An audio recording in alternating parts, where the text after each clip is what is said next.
We choose to go to the moon in this decade and do the other things, not because they are easy, but because they are hard. One small step. We've all heard the story of humanity's first steps on the moon. But what about our last steps?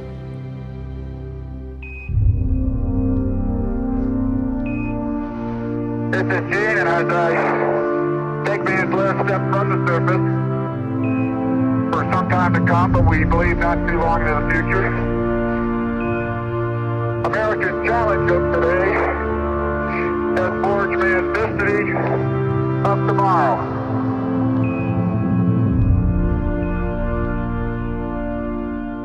In December 1972, two astronauts climbed into a small metal capsule and prepared to return to Earth. The Apollo 17 crew included the first scientists to set foot on the moon, and the astronauts spent more than 3 days exploring.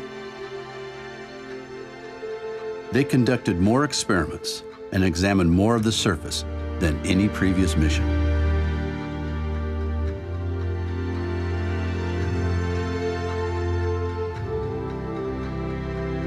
This concluded the Apollo program. More than 10 years' work by 500,000 men and women.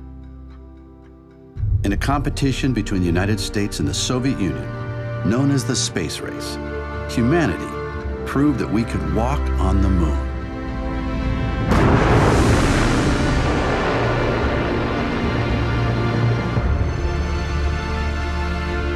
When the Apollo 17 astronauts blasted off, most people thought we would return soon. But we didn't. Apollo hardware sits abandoned on the lunar surface for more than 40 years now, relics of another time. For many of us, the space race seems like ancient history. Some people miss the glory days of Apollo's explorations. Others think the missions never even happened. Children who once played at being astronauts have grown up, had children and even grandchildren of their own. Now, the next generation of explorers will make the journey.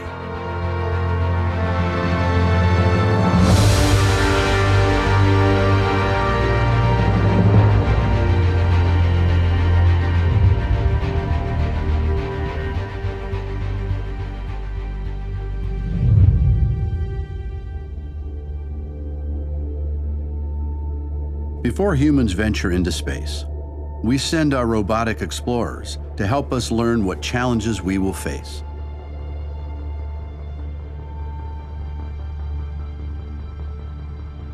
These spacecraft act as our eyes and ears in space, helping us find out much more about our nearest neighbor.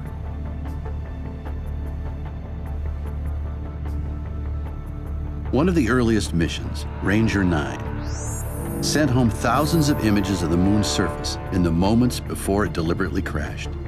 It gave us the first detailed pictures of mountains and craters, helping us identify good landing sites. The Surveyor landers touched down more gently. While the Rangers had just one job, taking pictures, the Surveyors had robotic shovels and other tools. They performed the first experiments to find out what the moon is made of. Next, we sent rovers.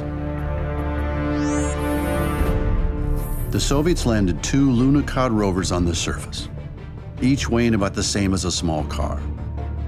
Engineers on Earth drove them by remote control for many kilometers, taking ground-level pictures and testing the moon's soil.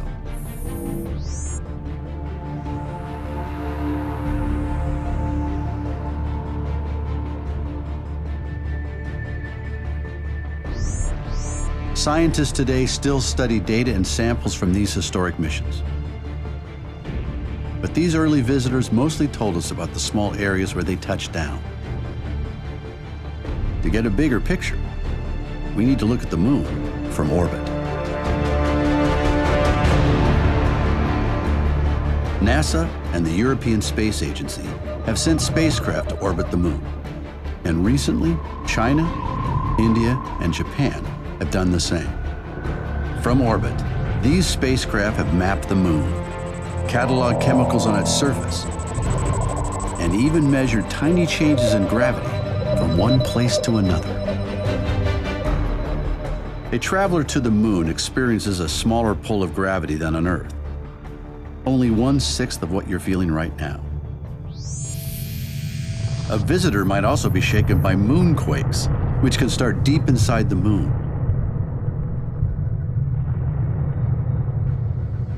The smaller moon orbits the bigger Earth. One side always faces Earth as it circles once a month. That means most spots on the moon get 2 weeks of daylight, followed by 2 weeks of night.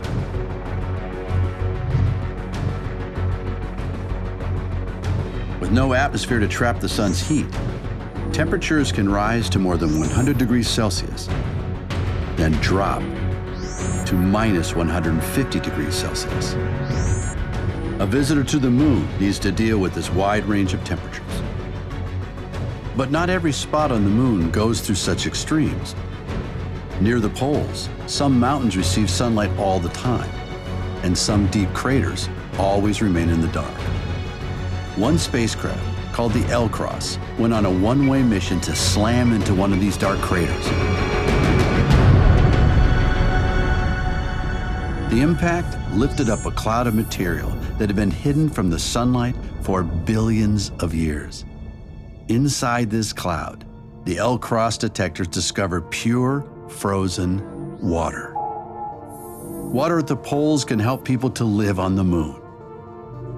We can drink water, of course, use it for growing food, and also break it down into oxygen and hydrogen. Obviously, we need oxygen to breathe, but we can also use oxygen and hydrogen as rocket fuel. The moon has other resources too, including aluminum, iron, gold, even platinum. These can help us out here on Earth, help us survive on the moon, and help us venture to other worlds and beyond. But the moon lies far from Earth, and governments have spent tens of billions of dollars to travel there. Can we find a better, more economical way? What would motivate people to start a new space race? For centuries, people have created prizes to encourage exploration. In the 18th century, the British government offered a reward to improve navigation and to make ocean voyages safer. Nearly 100 years ago, New York hotel owner Raymond Ortigue offered a prize to the first person to fly across the Atlantic non-stop, a first step toward creating global commercial airlines.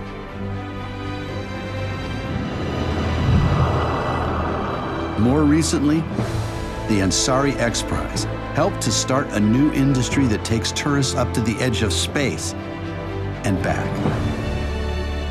Such prizes have successfully opened up frontiers of opportunity and changed civilization in unpredicted, innovative ways. So what prize could bring us together to go back to the moon? How can we harness the enthusiasm, resources, and know-how that exist all around the globe? For such a difficult project, you need a big prize and a big vision. The Google Lunar X Prize has inspired people from around the globe to join a new era of lunar exploration. This $30 million competition will stimulate a new generation of engineers, scientists, and entrepreneurs to think about space as a place to do business, to innovate, and to change the world. So, what do you have to do to win the Google Lunar X Prize? The first challenge is to escape the Earth's gravity. The force that keeps us all grounded works against the spacecraft launch. You want to keep your spacecraft small and lightweight, so you spend as little energy as possible fighting Earth's gravity.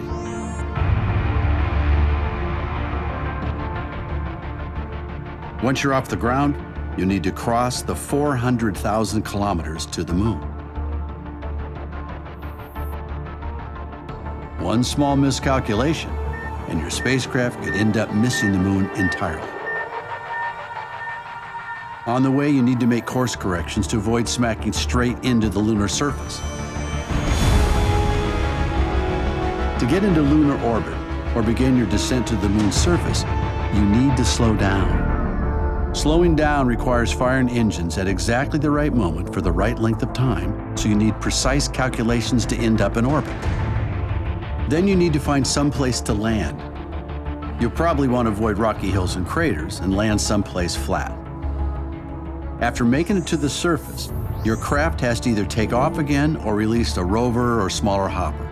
Then, whether it flies, hops, rolls, or roves, your spacecraft has to travel a distance of 500 meters. To claim the Google Lunar X Prize, you must now initiate your mooncast, take video and pictures, and send them back to Earth so we can all share what your spacecraft can see.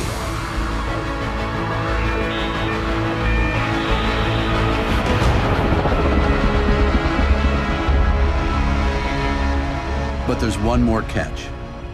To win the prize, your team has to be at least 90% privately funded. No governments allowed. That means teams need to keep costs down. If future exploration costs less, we can do more of it.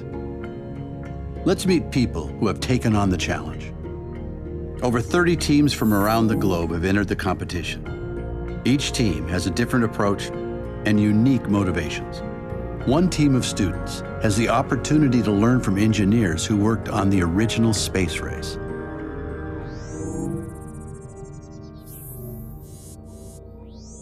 I'm Ruben with Team Omega Envoy. We are in Orlando, Florida, and our rover name is Sagan. And the cool thing about Sagan is that students are getting to design the rover, and they're also building it. So they get to send a piece of them to the moon.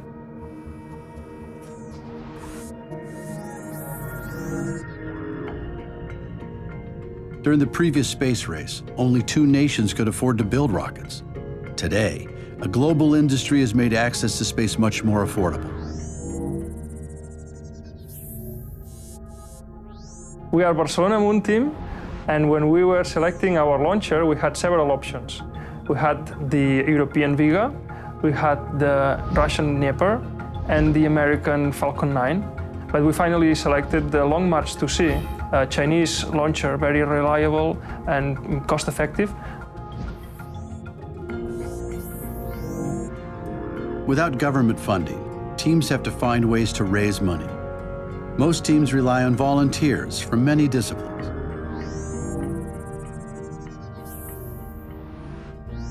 At SpaceL, we are mostly, 95% of us are volunteers, engineers from many fields, aerodynamics, mechanics, and so on.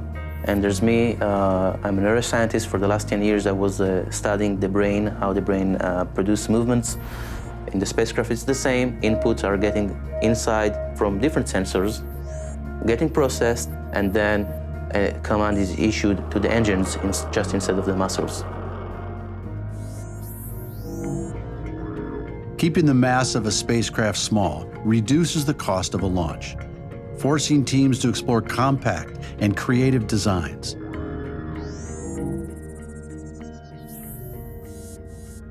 We're Team Angelicum from Chile. Our rover is very small. It will actually have the form of a sphere, and it will travel to the moon in a CubeSat form, 10 centimeters square wise. And then it will, with the help of temperature and the condition of being a memory metal, it will spread out, giving it the form of a dandelion. After landing, each team's equipment must travel 500 meters, but not all teams intend to do it with a rover.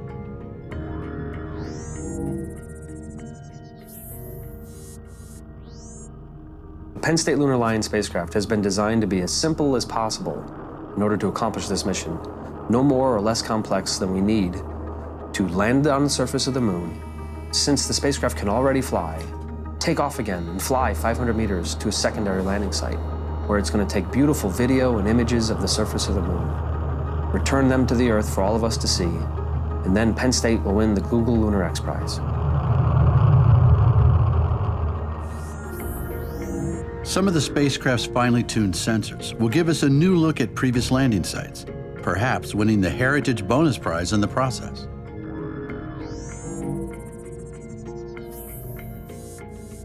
We're the part-time scientists, and with our rover Asimov, we're going to land at the Apollo 17 landing site, and we're going to capture the moon in a resolution that has never been done before. We want to film the place where man last walked on the moon, and we're using two special cameras which are actually capable of seeing much more than the human eye can see.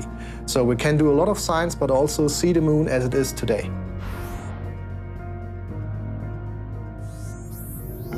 The Google Lunar X Prize offers an incentive to get to the moon, but many of the teams are investing in technologies that will allow us to stay permanently.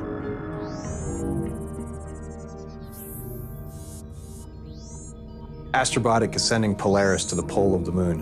One of the major challenges is when the sun is out, it's hot. When the sun sets, it's very cold. The cold can get down to liquid nitrogen temperatures, which is many, many, many degrees below zero. We've found technologies and are developing technologies that can survive that night and start up when the sun comes up the next day. And that's a big deal because it changes a surface mission from a 12-day expedition to something that could last Earth years, which is something that hasn't been possible on the surface of the moon yet.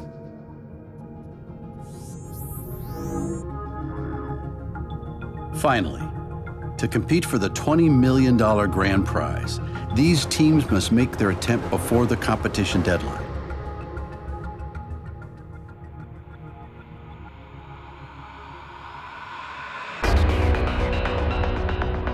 Before launch, these teams will have tested each and every component.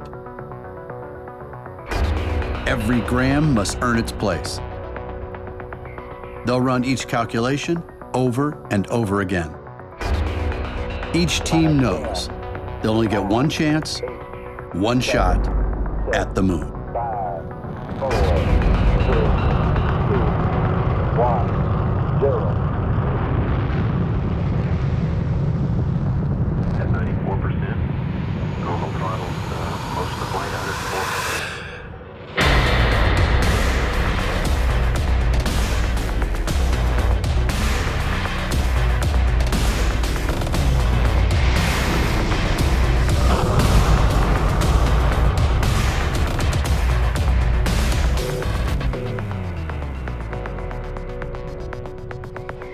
Who will make this daring attempt to win the prize? Which spacecraft will survive the 400,000-kilometer journey? Which team is going to land on the moon?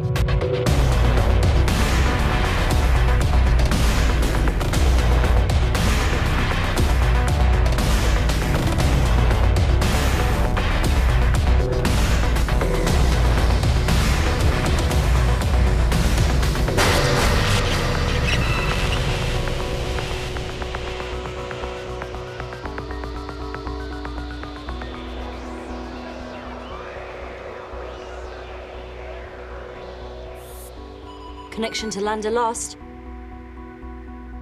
We still have no status update.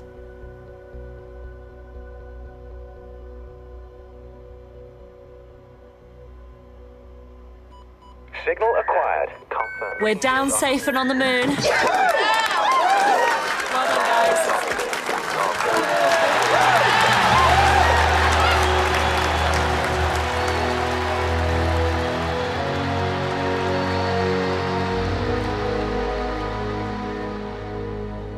What message will the successful team send home? The first word sent from the lunar surface in more than 4 decades. But the race hasn't ended yet. The spacecraft must travel 500 meters and send back more video and images to win the X Prize. As the spacecraft prepares for the final part of the competition, where will you be? What will you be doing?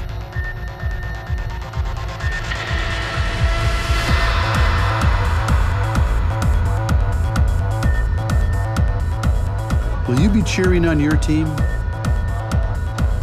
Will your team take the prize? 490 meters, 491, 492, 93, 94, 95, 96, 97, 98, 99,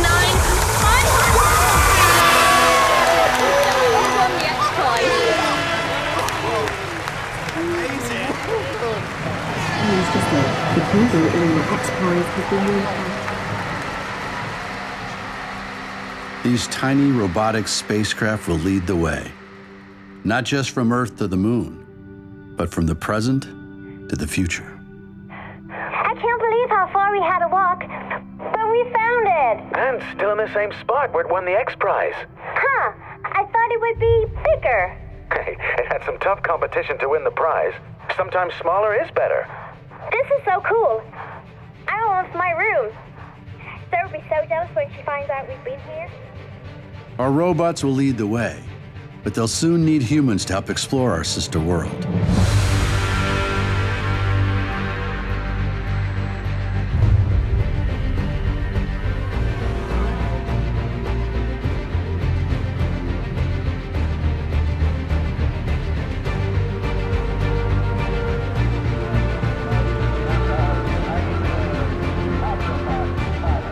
Future settlements will provide places to live and work, to gather resources that will enrich life on Earth or launch us towards farther destinations. Okay, Team 3, do you need any assistance? No, we're done here. Just a minor repair. We'll be done in 5. Great, we'll check back with you. Perhaps some of the problems we face here on Earth can find solutions out here, on the moon or elsewhere in space.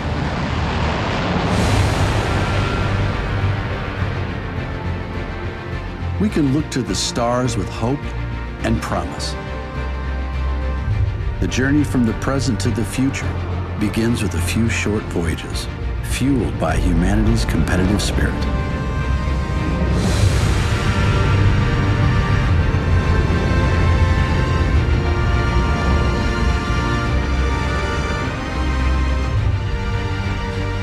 These expeditions will take us back to the moon.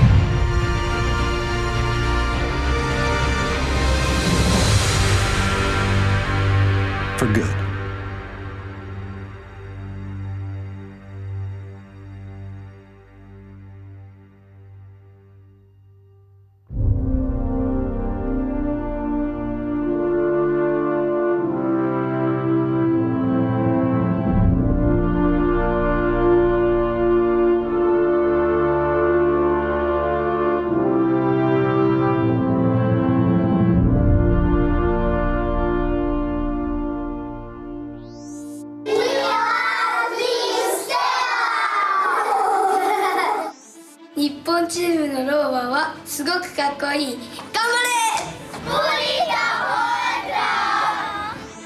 Y son los mejores.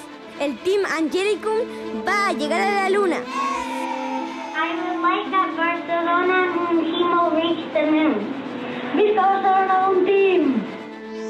We love the Lunar Lions who are bringing Penn State to the moon.